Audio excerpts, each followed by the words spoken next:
오늘은 정말 망설이다가 말씀드립니다. 하지만 지금 이 얘기를 드리지 않으면 여러분의 뇌가 서서히 손상되는 걸 그대로 두는 셈이 되기 때문에 용기를 내어 전해드립니다. 여러분, 놀라지 마세요. 매일같이 반복되는 걷기 습관 중에서 특히 어떤 시간대의 걷기가 여러분의 뇌세포를 조금씩 갉아먹고 있을지도 모릅니다. 심지어 이 시간대에 걷는 습관이 치매와 뇌졸중 위험을 2배 이상 높인다는 연구 결과도 있습니다.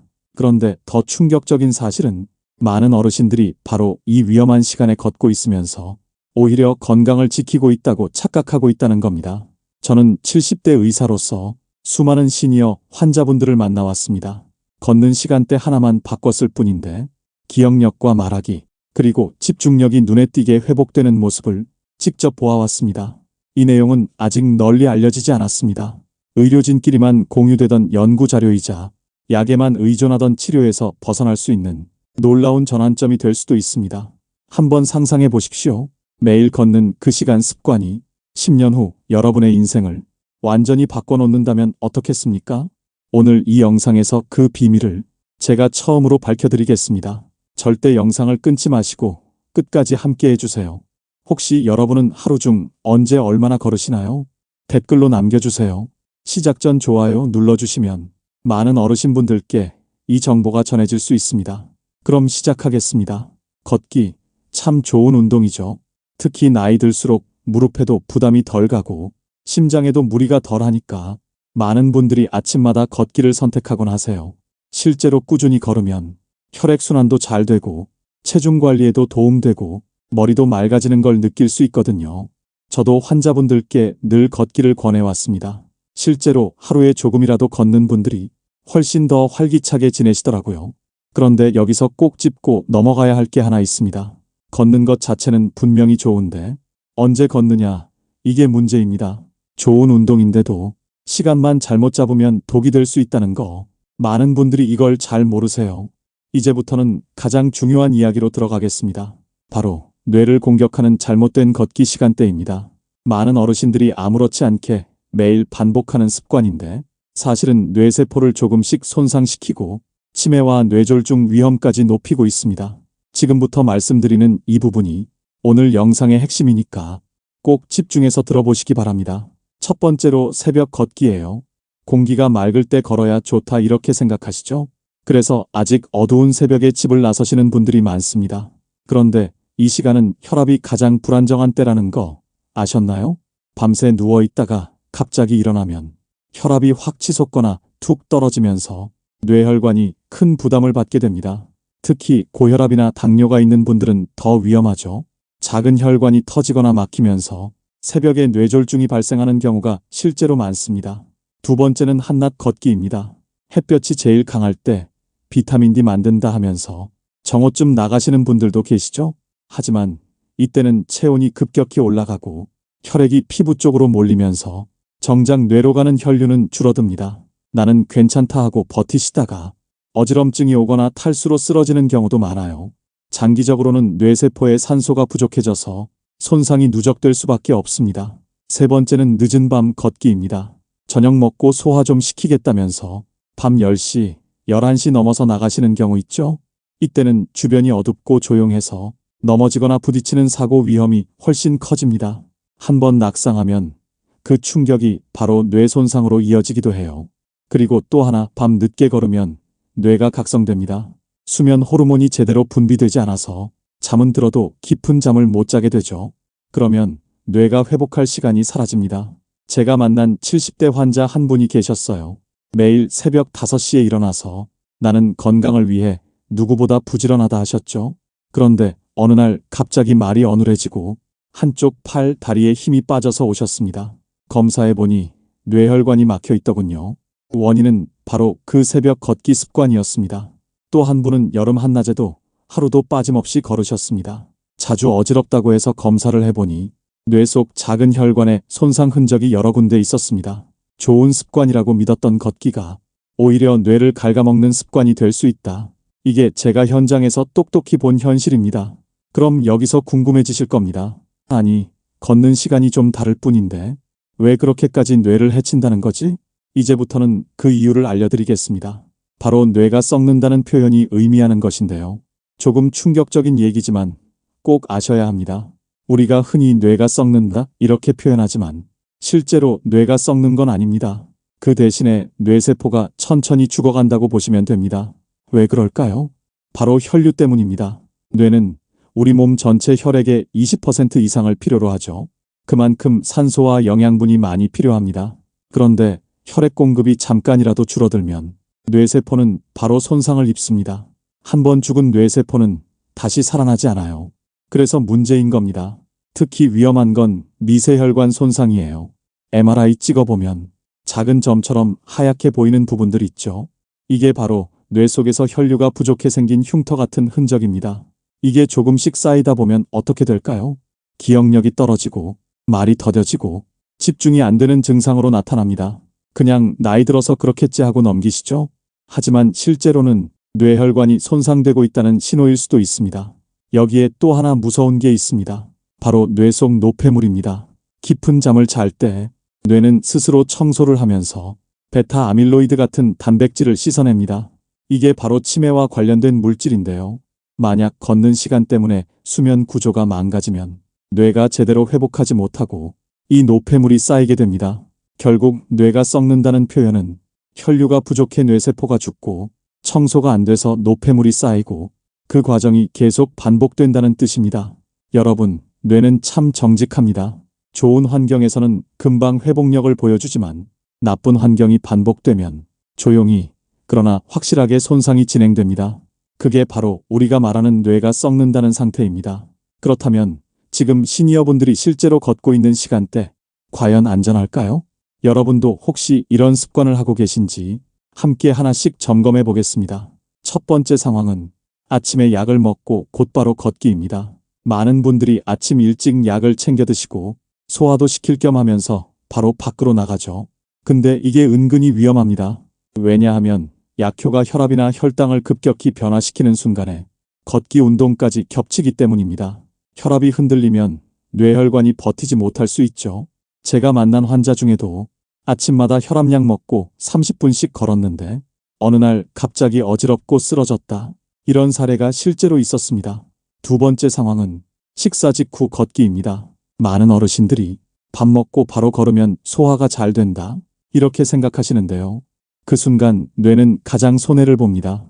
왜냐하면 소화를 위해서 혈액이 위장으로 몰리기 때문에 뇌로 가야 할 혈류가 줄어듭니다. 결국 뇌세포가 산소 부족 상태에 빠지죠. 특히 당뇨가 있는 분들은 혈당이 출렁하면서 어지럼증, 손발 떨림 같은 증상이 오기도 합니다. 그때 걸으면 더 위험해질 수 있습니다. 세 번째 상황은 늦은 밤 TV 보고 바로 걷기입니다. 저녁에 드라마 끝나고 잠 오게 하려고 좀 걷자. 이렇게 나가시는 분들 많으시죠? 그런데 오히려 반대입니다. 밤늦게 걸으면 뇌가 각성돼서 수면 호르몬이 분비되지 않고 깊은 잠을 방해하게 됩니다. 한두 번은 괜찮을지 몰라도 이게 반복되면 뇌가 회복할 시간이 사라지고 치매 위험이 높아집니다. 네 번째 상황은 덥거나 추운 날씨에 무리해서 걷기입니다. 나는 매일 걷는다는 성취감 때문에 날씨가 아무리 더워도 추워도 나가시는 분들이 있죠. 하지만 뇌는 온도 변화에 굉장히 약합니다. 더우면 체온이 올라가서 혈액이 피부로 쏠리고 추우면 혈관이 수축해서 혈류가 줄어듭니다. 두 경우 다 뇌세포는 산소 부족을 겪게 됩니다. 특히 뇌혈관이 약해진 시니어분들한테는 이게 바로 치명적인 독이 될 수 있습니다. 다섯 번째 상황은 혼자 외진 길을 걷는 경우입니다. 시니어분들이 사람 없는 조용한 곳이 좋다 하고 외진 길이나 공원 뒷길을 걷다가 넘어지거나 쓰러지는 사고가 많이 납니다. 낙상사고로 머리를 부딪히면 그 자체로 뇌 손상이고 도움받을 사람조차 없는 경우가 많습니다. 제가 본 환자 중에는 밤길에 혼자 걷다가 한참을 쓰러져 계셨던 분도 있었죠. 발견이 늦어지면서 회복이 훨씬 더 어려워졌습니다. 여러분, 여기서 중요한 포인트가 있습니다. 약 먹고 바로 걷는 습관, 위험합니다. 밥 먹고 바로 걷는 습관, 위험합니다. 밤늦게 걷는 습관, 위험합니다. 더운 날, 추운 날 무리하는 습관, 위험합니다. 사람 없는 길 혼자 걷는 습관, 위험합니다. 이 5가지가 바로 시니어분들이 특히 조심해야 할 걷기 시간대와 상황입니다. 여러분도 혹시 여기에 해당되나요? 나는 괜찮겠지 하고 넘어가면 안 됩니다. 좋다고 믿었던 습관이 오히려 뇌를 서서히 망가뜨리고 있을지도 모릅니다. 그렇다면 반대로 언제 어떻게 걸어야 뇌가 살아나고 회복될까요? 이제부터 말씀드릴 내용이 오늘 영상의 핵심입니다. 제가 직접 환자분들께 권하고 효과를 확인했던 올바른 걷기 습관, 지금부터 하나씩 알려드리겠습니다. 먼저, 언제 걷느냐가 가장 중요합니다. 아무 때나 걷는다고 효과가 같은 게 아니거든요. 연구에 따르면 오전 9시에서 11시, 오후 4시에서 6시, 이 두 구간이 가장 안정적입니다. 아침 9시, 해가 완전히 떠서 몸이 깨어나는 시간. 이때 걸으면 혈압이 안정되고 뇌혈류가 원활해집니다. 또 오후 4시에서 6시는 하루의 긴장감이 풀리면서 뇌가 편안하게 휴식 모드로 전환되는 시간이에요. 이때 걸으면 저녁 수면까지 좋아집니다. 여러분도 경험 있으실 겁니다. 아침 일찍 걸을 때는 머리가 멍한데 조금 늦게 나가면 상쾌함이 오래가죠? 그 차이가 바로 뇌혈류의 안정성에서 나옵니다. 시간만큼 중요한 게 장소 선택입니다. 뇌 건강을 지키려면 낙상 위험이 적고 안전한 환경에서 걷는 게 무엇보다 필요합니다. 울퉁불퉁한 길보다는 평평한 산책로, 차가 많은 도로보다는 공원길이나 실내 트랙이 훨씬 좋습니다. 여름에는 그늘이 있는 길, 겨울에는 미끄럽지 않은 길이 필수죠. 혹시 집 근처에 마땅한 산책길이 없다면 대형마트나 체육관 안에 있는 트랙도 훌륭한 선택입니다. 그리고 걷기 전에 꼭 준비 운동을 하셔야 합니다. 목을 좌우로 돌리고 어깨를 천천히 풀어주고 무릎을 가볍게 굽혔다 펴는 동작, 발목 돌리기, 이런 간단한 준비 운동이 뇌를 지키는 첫 단계입니다. 준비 운동이 짧을수록 넘어질 위험이 커지고 작은 충격에도 뇌가 손상될 수 있습니다. 걷는 방법도 그냥 아무렇게나 하면 안 됩니다. 허리를 곧게 펴고 시선은 앞을 보면서 팔은 자연스럽게 흔들어주는 게 가장 좋아요. 속도는 숨이 약간 차면서도 대화는 가능한 정도. 이게 뇌에 산소를 가장 잘 공급하는 리듬입니다. 너무 빨리 걸어서 헉헉거리면 뇌는 오히려 산소 부족에 시달리죠. 호흡도 의식적으로 해주셔야 합니다. 코로 들이마시고 입으로 내쉬는 리듬, 박자에 맞춰 하나, 둘 하듯 걸으면 혈액이 더 원활하게 돌고 뇌까지 산소가 잘 전달됩니다. 혹시라도 숨이 너무 차면 멈추지 말고 속도를 늦추세요. 걷기는 꾸준함이지 무리하는 게 아니니까요. 걷는 전후 관리도 꼭 필요합니다.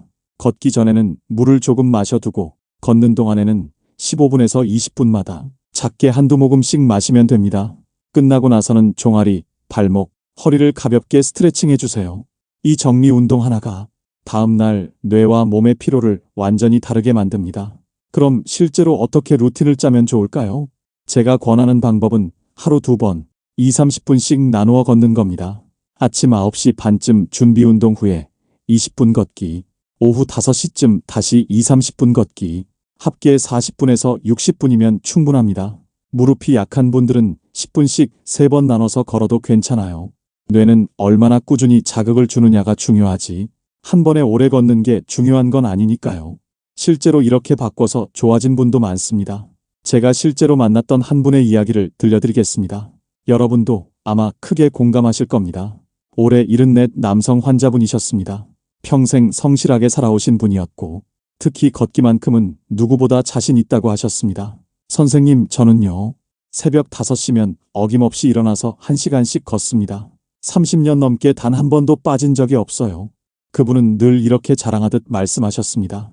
동네에서도 저분은 건강지킴이다 할 정도였죠. 그런데 이상한 점이 있었습니다. 매일 그렇게 부지런히 걷는데도 몇 년 전부터 기억력이 조금씩 흔들리기 시작한 겁니다. 처음에는 대수롭지 않게 넘기셨습니다. 나이 들면 다 그렇지 하고 말이죠. 하지만 점점 대화 중에 단어가 잘 안 떠오르고 집안에서 물건을 두고 헤매는 일이 잦아졌습니다. 결국 가족들이 아버지 좀 이상하다 하면서 저희 진료실로 모시고 오셨습니다. 검사를 해보니 고혈압이 오래된 상태였고 MRI에는 뇌 속 작은 혈관 손상 흔적이 군데군데 보였습니다. 선생님, 저는 이렇게 열심히 걷는데 왜 이런 게 생기죠? 그분은 이해가 안 된다는 표정이었습니다. 저는 생활 습관을 하나하나 여쭤봤습니다. 그 과정에서 바로 원인을 찾을 수 있었습니다. 그분은 매일 새벽 5시 공복 상태로 집을 나섰습니다. 공기가 제일 맑고 하루가 상쾌하다는 이유였죠. 하지만 그 시간은 뇌혈관이 가장 불안정한 때입니다. 밤새 누워있다가 일어나면서 혈압이 급격히 변하고 공복 상태에서는 혈당까지 떨어지니 뇌세포는 산소와 영양을 동시에 빼앗기게 됩니다. 즉 건강을 지키려던 습관이 오히려 뇌를 조금씩 망가뜨리고 있었던 겁니다. 실제로 그분은 새벽에 걷고 나면 머리가 맑아지기보다는 오히려 어지러운 날이 많았다고 했습니다. 가끔은 발걸음이 꼬여서 중심을 잃을 뻔한 적도 있었다고요. 그냥 나이 탓이려니 했습니다. 이렇게 말씀하시는데 저는 놀랐습니다. 뇌가 보내는 경고 신호를 그동안 전혀 알아채지 못하셨던 거죠. 그래서 제가 제안했습니다.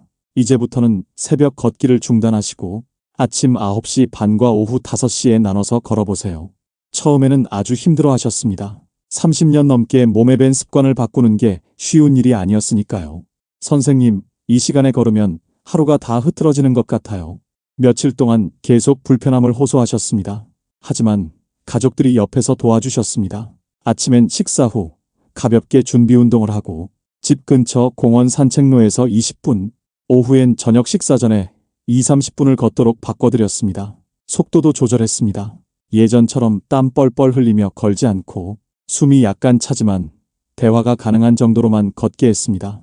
한 달이 지났을 때 그분이 하신 말씀이 지금도 기억납니다. 밤에 한 번도 안 깨고 푹 잤습니다. 아침에 눈 뜨니까 머리가 맙습니다. 2달 후 MRI를 다시 찍었습니다. 다행히 새로운 손상 흔적은 보이지 않았습니다. 진행이 멈춘 것이죠. 매일 같은 운동을 했지만 시간대만 바꿨을 뿐인데 뇌혈관 손상이 더 이상 진행되지 않았던 겁니다. 이분이 하신 건 단순했습니다. 걷기를 끄는 것도 아니고 시간을 줄인 것도 아니었습니다. 언제 어떻게 걷느냐? 그걸 바꿨을 뿐입니다. 새벽 걷기를 포기하고 안전한 시간에 안전한 속도로 안전한 장소에서 걷자. 그 단순한 변화가 뇌를 지켜낸 겁니다. 여러분, 이 사례에서 꼭 기억하셔야 할 건 하나입니다. 운동의 양보다 중요한 건 운동의 시간과 방법입니다. 나도 매일 걷는데 괜찮겠지 하는 생각이 뇌를 조용히 썩게 만들 수도 있습니다. 하지만 이분처럼 걷는 시간대와 방법을 바꾼다면 뇌는 다시 살아날 수 있습니다. 결국 걷기 자체는 최고의 운동입니다. 하지만 시간, 장소, 방법, 이 세 가지만 지켜주면 뇌는 스스로 회복할 힘을 되찾을 수 있습니다. 자, 이제 걷기에 대해 충분히 말씀드렸습니다. 그럼 여기서 한 가지 질문을 드려볼게요. 걷기만 잘하면 뇌 건강이 다 지켜질까요? 사실 그렇지 않습니다. 걷기는 기본이고 생활 습관 전체가 뇌 건강에 큰 영향을 줍니다. 첫 번째는 수면입니다. 여러분 혹시 요즘 밤에 자다가 꼭 한두 번씩 깨지 않으세요? 화장실에 갔다가 다시 잠들기 힘들어진 경험 많으시죠? 그런데 이게 단순히 나이 들어서 생기는 게 아니라 뇌가 회복하지 못한다는 신호일 수도 있습니다. 깊은 잠을 자야 뇌가 청소를 하고 기억을 저장합니다. 하지만 수면 시간이 불규칙하거나 밤늦게까지 TV 보다가 늦게 주무시면 뇌는 회복할 시간을 놓치게 됩니다. 그래서 제가 늘 권하는 건 밤 11시 전에는 자리에 눕는 겁니다. 그리고 주무시기 전에는 스마트폰, TV 대신 가볍게 책을 읽거나 잔잔한 음악을 들면 훨씬 좋습니다. 두 번째는 음식입니다. 먹는 게 약이다라는 말 다들 아시죠? 특히 뇌 건강에는 오메가3, 비타민 D, 마그네슘 같은 영양소가 중요합니다. 등 푸른 생선, 견과류, 채소, 과일 이런 음식이 뇌혈관을 지켜줍니다. 반대로 기름진 고기, 달고 짠 음식은 혈관을 막고 염증을 키워서 뇌에 해롭습니다. 내가 매일 먹는 음식이 내 뇌를 만든다. 이 생각 꼭 기억하시면 좋겠습니다. 세 번째는 스트레스 관리입니다. 스트레스를 받으면 우리 몸은 코르티솔이라는 호르몬을 분비합니다. 이게 일시적이면 괜찮지만 매일 반복되면 뇌세포를 갉아먹습니다. 나는 별로 스트레스 없다 이렇게 말씀하시지만 사실은 작은 일에도 긴장하고 밤마다 걱정으로 잠 못 드는 경우 많습니다. 그래서 하루에 10분이라도 호흡 명상이나 천천히 심호흡을 하면서 마음을 가라앉히는 게 필요합니다. 이게 단순해 보여도 뇌에는 큰 도움이 됩니다. 네 번째는 두뇌 활동입니다. 걷기가 몸의 운동이라면 두뇌 활동은 뇌의 운동입니다. 책 읽기, 글쓰기, 음악 듣기, 대화하기 이런 게 다 뇌 운동입니다. 특히 새로운 걸 배우면 뇌세포가 활발히 연결됩니다. 실제로 70대에 피아노를 배우기 시작한 분이 있었는데 처음엔 손이 굳어 잘 안 됐지만 몇 달 지나면서 기억력과 집중력이 좋아졌습니다. 이게 바로 뇌가 새로운 자극에 반응하는 모습이죠. 마지막으로 피부 건강도 무시할 수 없습니다. 피부랑 뇌가 무슨 상관이 있나 이렇게 생각하시겠지만 혈류와 산소 공급이라는 점에서 연결됩니다. 피부가 건강하면 혈액순환이 원활하고 그만큼 뇌도 안정적으로 영양을 공급받습니다. 그래서 피부 관리와 뇌 관리가 따로가 아니라 함께 가는 거라고 말씀드릴 수 있습니다. 나는 나이 들어서 어쩔 수 없다. 이렇게 생각하지 마세요. 생활을 조금만 바꾸면 뇌는 여전히 회복할 힘이 있습니다. 오늘 말씀드린 생활 습관, 여러분도 하나씩 바로 실천해 보시면 좋겠습니다. 70세, 80세, 그 이상이 되어도 걷는 시간, 생활 습관을 조금만 바꾸면 뇌는 놀라울 정도로 회복력을 보여줍니다. 오늘 영상 보시고 여러분도 본인의 걷기 습관을 꼭 한번 점검해 보시길 바랍니다. 나는 언제 걷고 있지? 혹시 뇌를 갉아먹는 그 시간대에 걷고 있지는 않은가? 스스로 물어보셔야 합니다. 여러분, 오늘이 전환점이 될 수 있습니다. 시간대 하나, 습관 하나만 바꿔도 앞으로의 10년, 20년이 달라질 수 있습니다. 뇌는 우리가 어떻게 대하느냐에 따라 망가지기도 하고 빛나기도 합니다. 여러분의 뇌가 더 오래, 더 건강하게 살아있도록 오늘 말씀드린 내용 꼭 실천해 보시길 바랍니다.